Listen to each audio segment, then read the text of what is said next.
దేవుడా ఇంకేమన్నానా? దేవుడనేవాడు లేడు తెలుసా? ఆ?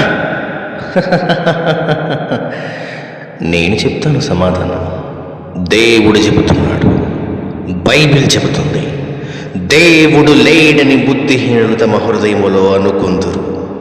వారు చెడిపోయిన వారు అసహ్య కార్యములు చేయుదురు. మేలు చేయువాడొకడునూ లేడు. వివేకము కలిగి దేవుని వెదకువారు కలరేమో అని యెహోవా ఆకాశము నుండి చూచి నరులను పరిశీలించెను.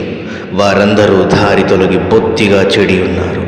మేలు చేయువారెవరనూ లేరు, ఒక్కడైనను లేడు. యెహోవాకు ప్రార్థన చెయ్యక ఆహారం మృంగునట్లు నా ప్రజలను మృంగును. పాపము చేయు వారికందరికీ నీ తెలివి లేదా? పాపము చెయ్యవారు బహుగా భయపడుతురు.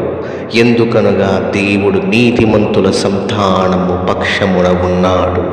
బాధపడు వారి ఆలోచనను మీరు తృణీకరించుదురు. ఆయనను యెహోవా వారికి ఆశ్రయమై ఉన్నాడు. సియోనులో నుండి ఇశ్రాయేలునకు రక్షణ కలుగునుగాక. యెహోవా చెరలోని తన ప్రజలను రప్పించునప్పుడు యాకోబు హర్షించును, ఇశ్రాయేలు సంతోషించును.